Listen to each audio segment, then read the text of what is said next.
রবীন্দ্রনাথ চক্রবর্তী বলছেন? হ্যাঁ বলছি। বলছি স্যার, রীতিমতো ভোট ঘোষণা হলো, 2 দফায় ভোট, কিভাবে দেখছেন আমাদেরকে যদি একটু বলেন।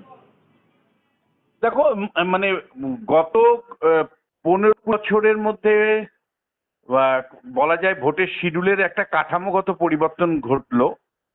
এতদিন ভোট অন্তত 3 দফায় হয়েছে সবচেয়ে কম, কিন্তু লাস্ট কিছু তো আমরা জানি 5 দফা, 6 দফা, 7 দফা, 8 দফা ভোট হয়েছে।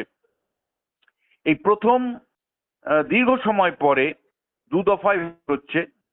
ফলে এটা শিডিউলের জায়গা থেকে একটা ব্যাপক পরিবর্তন, কোনো ভাবনার পরিবর্তন, অর্থাৎ নিরাপত্তার প্রশ্নে, ভোট যাতে চুরি না হয়ে যায়, ভোট যাতে লুট না হয়ে যায়, সেই প্রশ্নে ইলেকশন কমিশন কিন্তু এবার পুরো শিডিউলটাই চেঞ্জ করে দিয়েছে। এটা হলো এক। দ্বিতীয় যেটা, সেটা হলো যে শিডিউলটার দিকে তাকাই, তাহলে প্রথম দফাতে উত্তরবঙ্গ পুরো আছে, কোচবিহার থেকে শুরু হয়েছে, কোচবিহার, আলিপুরদুয়ার, জলপাইগুড়ি, উত্তর দিনাজপুর, দার্জিলিং, মালদা, মুর্শিদাবাদ হয়ে আবার তোমার গিয়ে বীরভূমে ঢুকছে, পশ্চিম বর্ধমান, বাঁকুড়া, পুরুলিয়া, ঝাড়গ্রাম হয়ে পূর্ব মেদিনীপুর। এই এন্টার জায়গাটা বিজেপির প্রভাব আছে। ফলে প্রথম দফার নির্বাচনে যে আসন, 152টা আসনের কথা বলা হয়েছে, সেখানে কিন্তু বিজেপির একটা প্রভাব স্পষ্ট আছে। দ্বিতীয় দফা যদি তুমি দেখো, তাহলে নদিয়া দিয়ে শুরু হচ্ছে। নদিয়া, 2 চব্বিশ পরগনা, কলকাতা, হাওড়া, হুগলি, পূর্ব বর্ধমান, এই জায়গা নিয়ে যে নির্বাচন, এবং এই সব মিলে 142টা কেন্দ্র, এবং এখানে তৃণমূল মানে বেশিরভাগ জায়গাতেই তৃণমূল কংগ্রেসের প্রভাব যথেষ্ট পরিমাণে আছে। এটা হলো দ্বিতীয় মানে বৈশিষ্ট্য। তৃতীয় যে বৈশিষ্ট্য, সেটা হলো ইলেকশন কমিশন এবার 100% ওয়েবকাস্টিং এর কথা বলছে, যে প্রত্যেকটা বুথে তারা ওয়েবকাস্টিং করবে। ওয়েবকাস্টিং এর মধ্য দিয়ে অন্ততপক্ষে ভোটের ভেতর মানে বুথের ভেতরে কি হচ্ছে সেটা নিশ্চিত করতে চাইছে।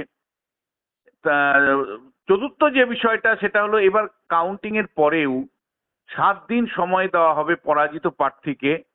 তিনি ইচ্ছা করলে ইভিএম দেখে নিতে পারেন, ইভিএম এ তার যে ফল ঠিক কিনা সেটা দেখে নিতে পারেন। আর আরেকটা গুরুত্বপূর্ণ পরিবর্তন আনা হয়েছে, সেটা হলো যে পোস্টাল ব্যালটের গণনা, এটা মানে ধরো কোনো জায়গায় 16 রাউন্ডে শেষ হবে, তাহলে 14 রাউন্ডের পরে এই মানে রাউন্ডটা হবে হলো, অর্থাৎ শেষ 2টো রাউন্ডের আগে পোস্টাল ব্যালটের কাউন্টিং হবে। এটাও একটা অভিনব বিষয়। এবং অবশ্যই যে প্রশ্নটা সবাই করছে, সেটা হলো যে ইলেকশন কমিশন পশ্চিমবাংলার জন্য এখনো কিন্তু অ্যাডজুডিকেটর যারা, তাদের নাম যুক্ত হবে। ফলে যে ভোটার তালিকা তারা বলছেন 6,44,00,000 ভোটার, তার সাথে কিন্তু অ্যাডজুডিকেটেড যে 60 লক্ষ ভোটার আছে, তাদের ভাগ্য নির্ধারিত হয়ে কিন্তু সাপ্লিমেন্টারি ভোটিং লিস্টে ঢুকবে। আপাতত ইলেকশন কমিশন বলছে 6,44,00,000 ভোটার এলিজিবল ভোটার, এবং এই এলিজিবল ভোটারের সাথে অ্যাডজুডিকেটেড যাদের নাম আছে, তাদের মধ্যে যারা সফল হবেন সেই সংখ্যাটা যুক্ত হবে, হয়ে টোটাল ভোটার তালিকা তৈরি হবে পশ্চিমবাংলার জন্য। ফলে অ্যাডজুডিকেশনের বিষয়টাও, অর্থাৎ এতদিন পর্যন্ত আমরা দেখেছি ইলেকশন কমিশন যখন মানে ভোটের দিনক্ষণ ঠিক করেন, নির্ঘণ্ট ঠিক করেন, তখন অবশ্যই টোটাল ভোটার কতজন আছে সেটা জানিয়ে দেন। এই প্রথম কিন্তু আমরা দেখলাম যে পশ্চিমবাংলার মানে ভারতবর্ষের নির্বাচনী ইতিহাসে এই প্রথম যে ভোটের নির্ঘণ্ট ঘোষণার সময় ভোটার তালিকা কত একটি রাজ্যে আছে সেটা কিন্তু ইলেকশন কমিশন জানাতে পারলো না। এবার দেখার অ্যাডজুডিকেশনের মধ্য দিয়ে কারা আসে। অধিকাংশ প্রশ্নগুলো কিন্তু আমরা লক্ষ্য করলাম এসেছে মূল ইয়ের থেকে, সাংবাদিকদের থেকে, যে ইলেকশন কমিশনকে, যে কমিশনারকে প্রশ্ন করেছেন, সেটা পশ্চিমবাংলার নিরাপত্তা নিয়ে, পশ্চিমবাংলার ল অ্যান্ড অর্ডার নিয়ে প্রশ্ন উঠেছে। প্রায় প্রত্যেকেরই মানে বক্তব্য ছিল সাংবাদিকদের, যে যেখানে আইন মানে ভোটে হিংসা হয়, সে মানে দফা কমিয়ে দেওয়ার ফলে হিংসা কি করে নিয়ন্ত্রণ হবে। ইলেকশন কমিশন আশ্বাস দিয়েছে যে তারা 100% নিশ্চিত করতে চাইছেন ভায়োলেন্স ফ্রি বা হিংসা মুক্ত একটি নির্বাচন পরিচালনা করার জন্য, এবং একের পর এক নতুন নতুন বিধি তারা জারি করছেন যাতে করে মানে ভয় মুক্ত অবাধ একটা শান্তিপূর্ণ ভোট পরিচালনা করা যায়। এখন দেখার ইলেকশন কমিশন যা প্রতিশ্রুতি দিচ্ছে আর সেটা বাস্তবে কতটুকু তারা কার্যকারী করতে পারছে। এর আগে অতীতের অভিজ্ঞতা আমাদের বলে যে মানে ইলেকশন কমিশনের বহু প্রতিশ্রুতি খাতা কলমের মধ্যে রয়ে যাচ্ছে, বাস্তবে সেগুলোকে কার্যকারী তারা করতে পারেননি। এবার সেন্ট্রাল ফোর্স ইতিমধ্যেই এসেছে, শেষ পর্যন্ত সেই সেন্ট্রাল ফোর্স কাজে লাগায় কিনা রাজ্যের প্রশাসন এবং ইলেকশন কমিশন সেগুলোকে নজরদারির মধ্যে করে কিনা সেটা কিন্তু দেখার। তবে স্যার এতদিনের রাজনৈতিক বিশ্লেষক হিসেবে এই যে 2 দফায় ভোট, এতে কোন পার্টি লাভবান হতে পারে বলে মনে হচ্ছে স্যার? দেখো, হিংসা হয়ে যাচ্ছিল ক্রমান্বয়ে। একাধিক দফা হলে শাসক দল যেহেতু একটা অর্গানাইজ ফোর্স থাকে, ফলে শাসক দল একটা অঞ্চলে ভোট হয়ে গেলে তার ক্যাডারদেরকে অন্য অঞ্চলে পরবর্তী ফেজে নিয়ে যাচ্ছিল এবং সেখানে ভোট লুট করতে সাহায্য করছিল, প্রক্সি ভোট দিচ্ছিল। সেই অঞ্চলে যখন ভোট হচ্ছিল তারপরে আরেকটা জায়গায় গিয়ে থার্ড ফেজে যাচ্ছে, থার্ড ফেজ থেকে কেউ আবার ফোর্থ ফেজে চলে যাচ্ছে। অর্থাৎ যারা ভোট চুরি করে, ভোট লুট করে, তাদেরকে বিভিন্ন ফেজে নিয়ে গিয়ে ব্যবহার করা হচ্ছিল। ইলেকশন কমিশন সেটা জানতে পারে, বুঝতে পারে, সেই কারণেই কিন্তু দফা 8 থেকে নামিয়ে দফা 2 করা হয়েছে, যাতে করে ভোটের যা মেশিনারি বা ভোটে যারা হিংসা ছড়ান বা ভোট লুট করেন তারা যাতে একাধিক দফায় ভোট হলে সুবিধা না নিতে পারেন, যাতে করে তাদেরকে আটকে রাখা যায় দফা কম করে, সেই চেষ্টাই কিন্তু ইলেকশন কমিশন করেছে। কিন্তু আমি তোমায় পরিষ্কার করে বলতে চাই, সেন্ট্রাল ফোর্স আসলে শুধু হবে না, দফা শুধু কমালে হবে না, 100% শুধু ওয়েবকাস্টিং করলে হবে না, মানে সেন্ট্রাল ফোর্সকে ব্যবহার করতে হবে। দুটো বিষয় তোমাকে পরিষ্কার করে বলতে চাই। ভোটের আগে যে আর্মস অর্থাৎ যে অস্ত্র, যে বোমা গুলি বন্দুক আছে সেগুলোকে রিকভারি করতেই হবে, না হলে তুমি হিংসা মুক্ত পশ্চিমবাংলা নির্বাচন পরিচালনা করতে পারবে না। অর্থাৎ ভোটের আগেই আর্মস উদ্ধার করতে হবে, বোমা গুলি বন্দুক উদ্ধার করতে হবে। আর দ্বিতীয়, যারা ভোটে সন্ত্রাস করে, যারা ক্রিমিনাল, তাদের পাঠাতে হবে। এই দুটো কাজ যদি ইলেকশন কমিশন করতে না পারে তাহলে বহু বিধি, বহু নীতি তৈরি করেও কিন্তু খুব বেশি লাভ হবে না। দ্বিতীয় যে বিষয়টা খুব স্পষ্ট করে বলতে চাই যে আমাদের রাজ্যে মানি পাওয়ার, মাসল পাওয়ারের ব্যাপক ব্যবহার হয়। সুতরাং সেই মানি পাওয়ার, মাসল পাওয়ারকে ব্যবহার মানে আটকানোর উদ্যোগ ইলেকশন কমিশন কিভাবে নেয়, কি সত্যি মানে কঠোরভাবে নিয়ম নীতির মধ্যে দিয়ে নির্বাচনটা শেষ পর্যন্ত পরিচালনা করতে পারে কিনা সেটা কিন্তু খুব গুরুত্বপূর্ণ। কারণ বারবার আমরা ফেল করেছি, বারবার ইলেকশন কমিশন কিন্তু এ রাজ্যে এসে ব্যর্থ হয়েছে। সারা ভারতবর্ষের শান্তিপূর্ণ নির্বাচন হলেও এ রাজ্যের নির্বাচন কিন্তু শান্তিপূর্ণভাবে পরিচালনা করতে বারবার ইলেকশন কমিশন ব্যর্থ হয়েছে। এখন দেখার মানে এসআইআর এর অন্য রাজ্যগুলো শান্তিপূর্ণভাবে হলো, কিন্তু পশ্চিমবাংলায় কিন্তু এসআইআর শান্তিপূর্ণ হলো না।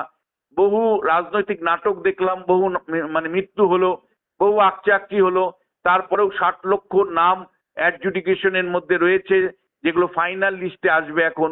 কিন্তু মানে সারা ভারতবর্ষের অন্য রাজ্যে এসআইআর শান্তিপূর্ণভাবে হলেও এ রাজ্যে কিন্তু পশ্চিমবাংলাতে ইলেকশন কমিশন এসআইআর কে শান্তিপূর্ণভাবে করতে পারেনি। শেষ পর্যন্ত সুপ্রিম কোর্টের নির্দেশ নিতে হয়েছে, সুপ্রিম কোর্টের দায়িত্ব নিতে হয়েছে। বিচার বিভাগীয় মাধ্যমে, বিচার বিভাগের হস্তক্ষেপের মাধ্যমে এখন 60 লক্ষ অ্যাডজুডিকেশন কমপ্লিট করা হচ্ছে। ফলে তুমি বুঝতেই পারছো ইলেকশন কমিশন অন্য রাজ্যে সফল হলেও এসআইআর কার্য পশ্চিমবাংলায় কিন্তু সফল হয়নি। আমরা দেখতে চাই যে এসআইআর এ ব্যর্থ হলেও নির্বাচনের পরিচালনার ক্ষেত্রে যাতে ইলেকশন কমিশন সফল হয় স্যার আশঙ্কা। আরেকটা বিষয় হচ্ছে, একদম ভোটের মুখেই মমতা বন্দ্যোপাধ্যায় ঠিক ভোট ঘোষণার 1 ঘন্টা আগে ডিএ দেবেন এবং মোয়াজ্জেম ভাতা আর পুরোহিত ভাতা বাড়ালেন।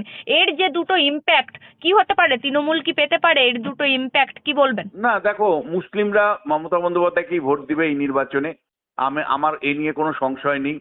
ফলে ইমাম ভাতা মুয়াজ্জিম ভাতার মধ্য দিয়ে আরো মুসলিম ভোটটাকে কনসলিডেট করবেন।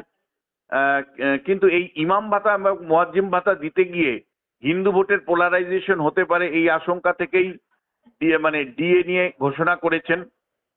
আর একই পুরোহিত সাথে ভাতাও দিচ্ছেন তার সঙ্গে স্যার, হ্যাঁ, পুরোহিত ভাতাও আছে। একেবারে একই সাথে তোমাকে বলতে চাই যে এই ভাতা দেওয়ার সাথে সাথে প্রশ্ন উঠতো যে সরকারি কর্মচারীদের দিনের পর দিন বঞ্চনা করে রাখা হচ্ছে কেন ডিএর থেকে। ফলে ভাতা দিতে গিয়ে কিছুটা ব্যালেন্স করতে হয়েছে, সেই কারণে কর্মচারীদেরকে ডিএ ঘোষণা ডিএর যেটা প্রাপ্য সুপ্রিম কোর্টের নির্দেশে সেটা তারা দেবেন, এটা জানাচ্ছেন। দ্বিতীয় যেটা, যে তুমি জানো কর্মচারী ইউনিয়ন ইতিমধ্যেই কন্টেম্পট অফ কোর্ট করেছে, অর্থাৎ কোর্টে ইতিমধ্যেই রাজ্য সরকারের বিরুদ্ধে কন্টেম্প করেছে। সেই কন্টেম্পট অফ কোর্ট এর কনটেক্সটে যদি নির্বাচনের প্রচার চলাকালীন যদি কোনো খারাপ খবর আসতো, যদি ইলেকশন কমিশনের সুপ্রিম কোর্ট থেকে কোনো তিরস্কার আসতো, সেটা তৃণমূল কংগ্রেসের জন্য রাজনৈতিক ক্ষতি হতো। অর্থাৎ ভয় পেল যে কন্টেম্পট অফ কোর্টের মামলা চলছে, যদি নির্বাচন চলাকালীন কোনো যদি খারাপ কোনো জাজমেন্ট আসে, তাদের জন্য খারাপ জাজমেন্ট আসে, তাহলে সেটা রাজ্য সরকারের পক্ষে বা তৃণমূল পক্ষে ক্ষতিকারক হয়ে যাবে, সেই ভয় পেল তারা। আর থার্ড যে কারণটা আমি বলতে চাই সেটা হলো যে কর্মচারী ইউনিয়নের সম্প্রতি গণ আন্দোলনের মধ্য দিয়ে এটা প্রতিষ্ঠা হয়েছে যে সরকারি কর্মচারীরা সবাই ভাস্কর ঘোষদের নেতৃত্বে লড়াই করছেন। এরা কিন্তু পরিষ্কার ঘোষণা করেছিলেন এই নির্বাচনে তারা বুঝে নিবেন। অর্থাৎ নির্বাচনে ভাস্কর ঘোষরা পরিষ্কার বলেছিলেন এই যে রাজ্য সরকার দিয়ে দেয় না সেই রাজ্য সরকারের পরাজয় তারা দেখতে চান। ফলে ভয় পেয়ে গেছেন যে এই সরকারি কর্মচারীরা যদি বুথে যদি রুখে দাঁড়ায়, তারা যদি অবাধে ভোট নিশ্চিত করে যে কোনো মূল্যে, বা ভোট লুট করতে না দেয়, বা তারা যদি রাজ্য সরকারের বিরুদ্ধে অবস্থান করে, তাহলে সেই ক্ষেত্রে ভোটে প্রভাব পড়তে পারে। এবং সর্বোপরি গতকাল মমতা বন্দ্যোপাধ্যায় নেত্রী হিসাবে আমি বহুদিন থেকে রিড করি, তিনি প্যানিকে ভোগেন। গতকাল ব্রিগেডের জনসভায় যে ব্যাপক লোক হয়েছিল, তার ফলে তার মধ্যে একটা প্যানিক, উনি অকারণেই অনেক সময় প্যানিক করেন। এইটা প্যানিক রিয়াকশনও হতে পারে যে রাজ্য সরকারের কর্মচারীরা যদি বিরূপ হয়, বা যদি আমি ডিএ না দিই তাহলে বিরূপ হবে। আগে তো উনি বলছিলেন দেবেন না, কিন্তু এখন বাধ্য হলেন। তার কারণটা হলো তার মধ্যে গতকালের ব্রিগেডের জনসমাবেশ দেখে একটা প্যানিক অ্যাটাক অবশ্যই আছে। সেইখান থেকেই তিনি কিন্তু রাজ্য সরকারের কর্মচারীদের দিয়ে দেবেন এটা বলছেন। কিন্তু আমি না চালে বিশ্বাস নেই, যতক্ষণ পর্যন্ত এটার নির্দেশ ঠিক মতো না আসছে, যে পর্যন্ত হাতে টাকা না পাচ্ছি আমরা, ততদিন পর্যন্ত কিন্তু আমার পক্ষে বিশ্বাস করা কঠিন। এটা ছলনা না তো, নির্বাচনের আগে ভোটারদেরকে ভাওতা দেওয়া না তো, ভোটারদেরকে ছলনা করা নয় তো। ঈশ্বর করুক ছলনা না হোক, বাস্তবে তার শুভবুদ্ধি সম্পূর্ণ হোক, শুভবুদ্ধি উদ্ভব ঘটুক, এবং কর্মচারীদের দিনের পর দিন যে বঞ্চনা তিনি করেছেন সেই বঞ্চনার অন্তত কিছুটা প্রায়শ্চিত্ত করুক, করছেন, সেটা অন্ততপক্ষে স্বস্তি। কিন্তু যতক্ষণ পর্যন্ত হাতে টাকা না পাবো, যতক্ষণ পর্যন্ত অর্ডার না দেখবো, ততক্ষণ পর্যন্ত বিশ্বাস নেই। কারণ বারবার ছলনার শিকার হয়েছে সরকারি কর্মচারীরা ডিএর প্রশ্নে। স্যার আপনাকে অসংখ্য ধন্যবাদ আমাদেরকে এতক্ষণ